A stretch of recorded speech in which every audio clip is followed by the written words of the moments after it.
सूरज अभी पूरा उगा भी नहीं था, पर गांव के बाहर फैले कूड़े के मैदान में एक दुबला पतला आदमी फटी कमीज और पुराने बोरे के साथ झुककर कुछ ढूंढ रहा था।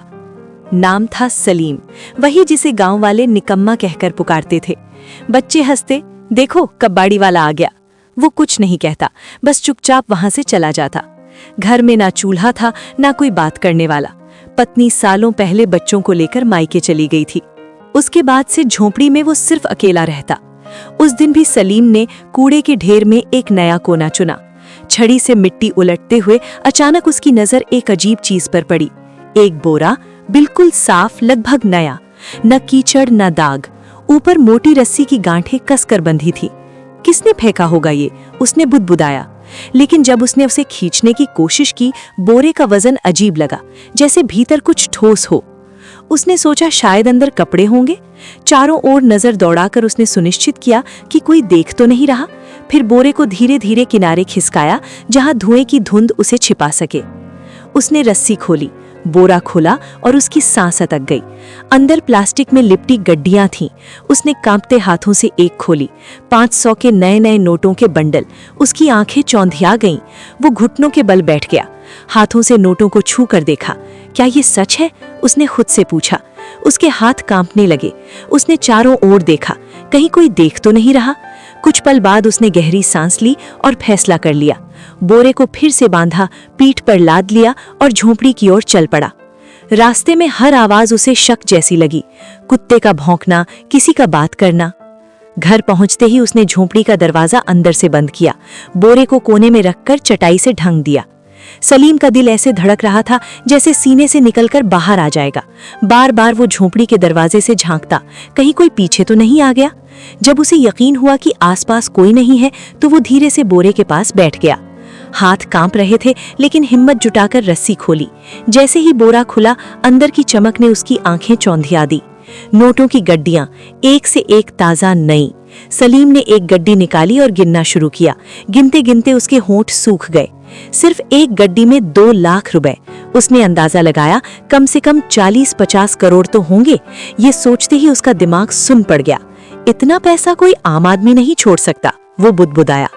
उसके भीतर डर की लहर दौड़ गई। कहीं ये किसी बड़े आदमी, किसी नेता या गुंडे का तो नहीं?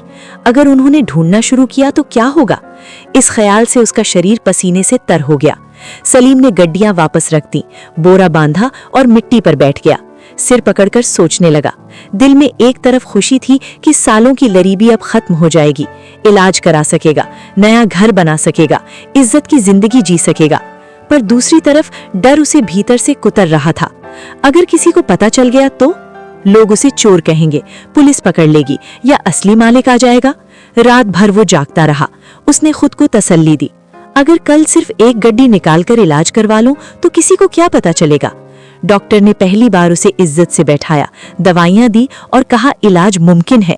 सालों बाद सलीम के चेहरे पर एक सच्ची मुस्कान आई। वो समझ गया ये दौलत उसका इम्तिहान है, वरना वरदान नहीं। अगला दिन सलीम के लिए एक नई सुबह बन गया। वर्षों बाद उसने आईने में खुद को गौर से देखा। चेहरा कमजोर था, मगर आंखों में अब उम्मीद की चमक थी। उसने सोचा, अगर समझदारी से काम लूं तो सब बदल सकता है। सबसे पहले उसने अपनी झोंपड़ी की मरम्मत करवाई। बोरे से कुछ पैसे निकाले, मजदूरों को बुलाया और छत बदलवा दी। कुछ ही दिनों में घर की बदबू और सीलन कम हो गई। मोहल्ले वाले हैरान थे, अरे ये कबाड़ बिनने वाला अचानक कैसे बदल गया? कुछ हफ्ते बाद उसने अगला कदम उठाया। गांव की मुख्य सड़क पर एक छोटी सी किराने की दुकान खोली। पहले दिन बस दाल, चावल, नमक रखा। खुद दुकान पर बैठा, आने वालों को मुस्कुराकर सलाम किया। शुरुआत में लोग झिझके, मगर धीरे धीरे आने लगे। दुकान चल निकली। आटे की बोरियां, तेल के डिब्बे, मसाले, साबुन, सब कुछ बिकने लगा। सलीम ने उस पूरे दौर में बड़ी सतर्कता बरती। उसके पास अचानक आई दौलत किसी रहस्य से कम नहीं थी, पर उसने कभी उसका दिखावा नहीं किया। वो जानता था अगर जरा भी चमक दमक दिखी तो लोग सवालों की बौछार कर देंगे। इसलिए बाहर से वो अब भी वही सीधा साधा दुकानदार दिखता था जो हर ग्राहक को मुस्कुराकर क्या चाहिए भैया कहता था। लेकिन भीतर वो जानता था कि उसकी पुरानी बोरी में इतनी पूंजी छिपी है कि न सिर्फ उसकी बल्कि कई जिंदगियों की दिशा बदल सकती है। कभी कभी मोहल्ले की बुजुर्ग औरतें उससे कहती, सलीम भैया तुम तो बहुत बदल गए हो, वो बस मुस्कुरा देता, लेकिन भीतर एक मीठा गर्व उमड़ पड़ता। आखिर किसे बुरा लगता है जब दुनिया आपके बदलाव को देखती है। धीरे धीरे उसने कारोबार बढ़ाया। कुछ महीनों बाद उस बोरी से थोड़ा और पैसा निकाला और एक छोटा सा गोदाम शुरू किया। माल ढोने के लिए पुरानी ट्रक खरीदी और अब सिर्फ बेचने वाला नहीं, सप्लाई करने वाला बन गया। गांव में लोग अब उसे सलीम लाल कहकर पुकारने लगे, जैसे वो कोई बड़ा व्यापारी हो। पर तरक्की के इस सफर के बीच एक डर हमेशा उसके भीतर जीवित रहा।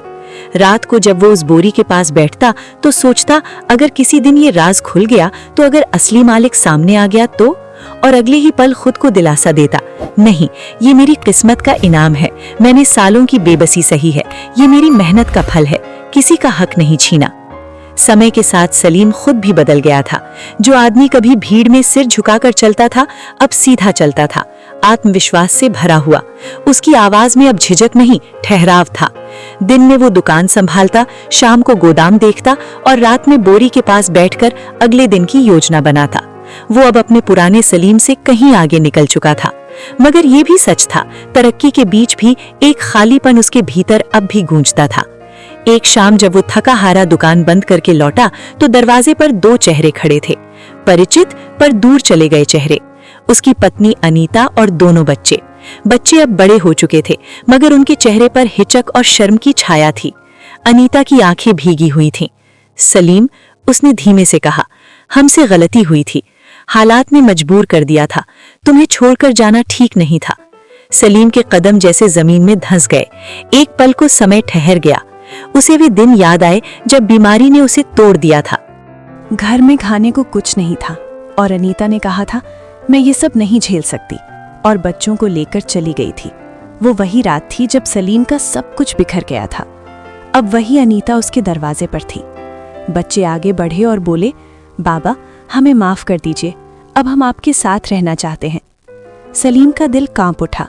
एक तरफ वो पिता था जिसे बच्चों को गले लगाने की चाहत थी, दूसरी तरफ वो वही टूटा हुआ इंसान था जिसे छोड़ दिया गया था। क्या उनका लौटना सच में मोहब्बत थी या अब दौलत की चमक उन्हें वापस खींच लाई थी? ये सवाल उसे भीतर तक चुभ गया। उसने ठंडे स्वर में कहा, जब मैं खाली हाथ था तुम सब चले गए थे, अब जब मेरे पास कुछ है तो लौट आए हो। क्या ये प्यार है या लालच? अनीता की आंखों से आंसू बह निकले। नहीं सलीम, अब हम सच में पछता रहे हैं, बच्चों को तुम्हारा साया चाहिए। सलीम ने निगाहें झुका ली। भीतर ज्वालामुखी सी हलचल थी। वो जानता था कभी कभी माफ करना आसान होता है, लेकिन भूलना नहीं। आखिर उसने कहा, बच्चे मेरे हैं और उनका हक कोई नहीं छीन सकता। मैं उनकी पढ़ाई, उनका भविष्य संभालूंगा। लेकिन अनीता, हमारे बीच जो दीवार खड़ी हो गई है वो अब कभी नहीं गिरेगी। अनीता चुप रह गई। बच्चों की आंखों में राहत थी, कम से कम पिता फिर से उनके जीवन में थे। पर सलीम के दिल का पुराना घाव फिर हरा हो गया। बाहर की दुनिया कहती थी सलीम लाल अब एक सफल आदमी है, लेकिन भीतर वो अब भी वही सलीम था जो अपनी पुरानी बोरी के साथ अतीत और वर्तमान के बीच झूलता रहा। उस रात सलीम देर तक नींद नहीं ले पाया। वो बोरी के पास बैठा जैसे किसी पुराने दोस्त से बातें कर रहा हो। ये दौलत सब कुछ लौटा रही है, इज्जत, नाम, सुकून भरी जिंदगी, बट क्या ये मन की शांति भी लौटा पाएगी? सवाल हवा में तैर गया और जवाब में बस दीवारों की खामोशी थी। कुछ हफ्ते बीते। सलीम की दुकान अब एक छोटे साम्राज्य में बदल चुकी थी। गोदाम से माल निकलता, गाड़ियां आती जाती और गांव वाले अब उसे सलीम भाई कहकर सम्मान से पुकारते। बाहर की दुनिया में सब ठीक था, पर भीतर एक बोझ था जो हर रात उसके सीने पर बैठ जाता। वो उस बोरी को देखता और खुद को समझाता, शायद किसी चोर ने फेंकी होगी, या शायद किस्मत ने मुझ पर दया की। पर किस्मत को भी जैसे उसके धैर्य की परीक्षा लेनी थी। एक शाम वो घर के आंगन में चाय की चुस्कियां ले रहा था। अंदर टीवी पर खबरें चल रही थीं, सामान्य राजनैतिक बकवास जिसे अब वो ध्यान से नहीं सुनता था। लेकिन अचानक एंकर की आवाज तेज हुई, ब्रेकिंग न्यूज, विधायक के घर हुआ चोरी। सलीम का दिल थक से रह गया। एंकर बता रहा था एक चोर विधायक के घर से पैसे चुराकर भाग रहा था। जब पुलिस ने उसका पीछा किया तो उसने पैसे कहीं छुपा दिए हैं जो अब मिल नहीं रहे हैं। पुलिस लगातार उसे तलाशने की कोशिश कर रही है। सलीम का हाथ कांप गया। उसके दिमाग में बिजली सी कौंधी। बोरा, वही बोरा। एंकर बोलता जा रहा था, सैकड़ों करोड़ अब भी लापता हैं। छोटे बंडल शायद कभी न मिले, लेकिन जान जारी है। वो वाक्य उसके कानों में गूंजने लगा। छोटे बंडल शायद कभी ना मिले, मतलब शायद उसका बोरा अब भी सुरक्षित है। इसके साथ ही एक ठंडी लहर उसकी रगों में दौड़ गई। अगर कभी किसी ने पता लगा लिया तो, अगर पुलिस दरवाजे पर आ गई तो। उस रात उसने करवटें बदल बदल कर गुजारी। सुबह दुकान पर भी उसका ध्यान भटका हुआ था। ग्राहक बोलते रहे और वो खोए से जवाब देता रहा।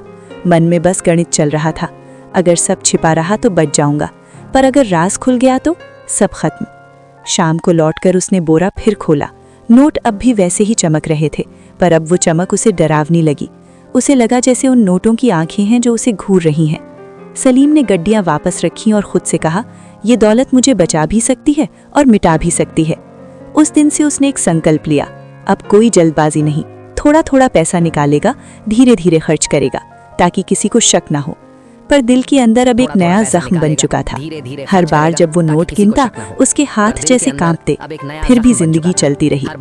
इसी दौरान एक दिन पास के गांव से एक आदमी सामान लेने आया। साथ में थी उसकी बहन सलोनी, सादा सी। 3 साल पहले उसने अपने पति को बीमारी में खो दिया था और अब अपने भाई के साथ कामकाज संभाल रही थी। सलीम ने जब पहली बार उससे बात की तो उसे अजीब सुकून महसूस हुआ। सलोनी की बातों में न कोई दिखावा था, न कोई मतलब। वो सलीम को एक व्यापारी नहीं, एक इंसान की तरह देखती थी। धीरे धीरे वो दुकान पर आने लगी, कभी भाई के साथ, कभी अकेली। हर बार उसकी लहजे में एक सहज विनम्रता थी जो सलीम के दिन की थकान उतार देती। एक दिन सलोनी ने मुस्कुराते हुए कहा, आप बहुत मेहनती हैं सलीम जी, गांव में सब आपकी इज्जत करते हैं। सलीम उस पल बस मुस्कुरा दिया, लेकिन उसके भीतर एक अनहा एहसास जागा। शायद पैसा इंसान को सुरक्षित कर सकता है, मगर किसी का अपनापन ही उसे जिंदा रखता है। जब सलोनी ने मुस्कुराते हुए कहा, आप बहुत इज्जतदार इंसान हैं, तो सलीम के भीतर कुछ पिघल गया। बरसों बाद किसी ने सम्मान दिया था, वो भी एक सुंदर औरत ने। उसके सीने में जैसे ठंडक उतर गई।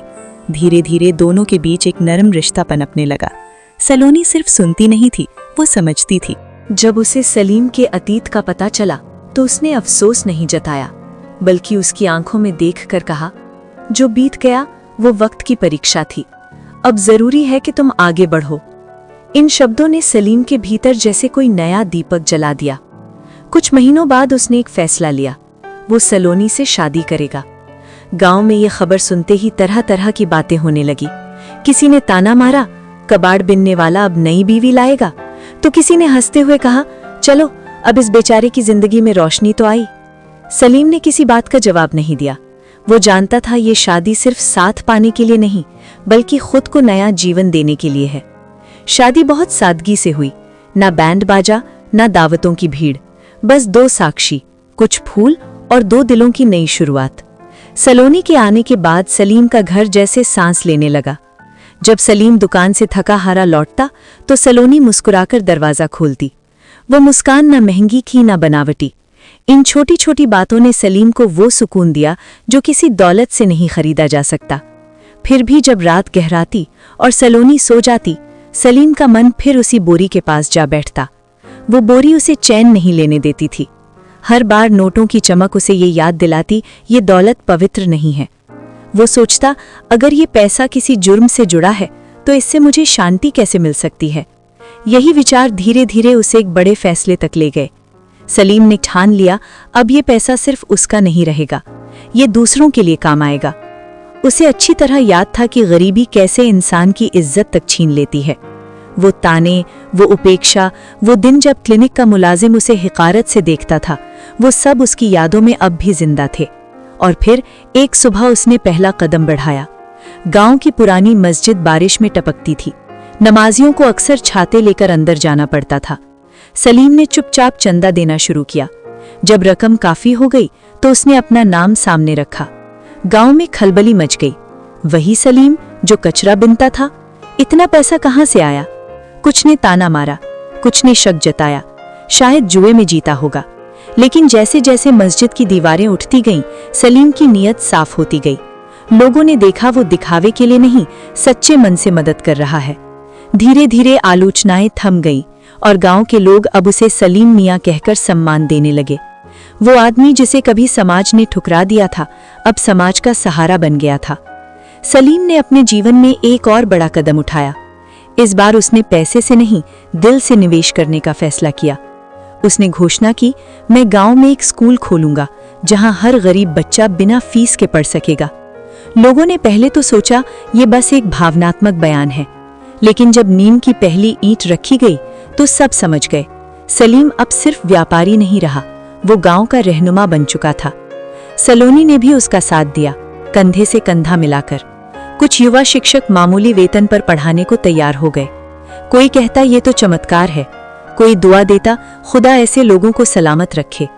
सलीम ने बाकी बचे हुए पैसे और भी व्यापार में लगा दिया, और ऐसे करते करते वो अब सच में एक बहुत अमीर आदमी बन गया। अब उसे उस बोरी की कोई जरूरत नहीं थी। अब उसकी कमाई ही इतनी ज्यादा थी कि वो अब अरबों में बिजनेस करता, लेकिन फिर भी वो अल्लाह का शुक्र अदा करता और गरीबों की मदद करता। उसने अपनी पहली बीवी और बच्चों को लंदन में एक बड़ा सा बंगला और एक होटल बनवाकर दे दिया। उसकी पहली बीवी भी अपने बच्चों के साथ खुश रहने लगी। अगर आपको भी सलीम की ये कहानी सोचने पर मजबूर करती है कि सच्चाई, पछतावा और भलाई के बीच इंसान का असली संघर्ष क्या होता है, तो एक लाइक जरूर करें। कमेंट में बताइए, अगर आप सलीम की जगह होते तो क्या करते? क्या गलत पैसे से की गई भलाई सही मानी जा सकती है? आपकी राय हमारे लिए बहुत कीमती है।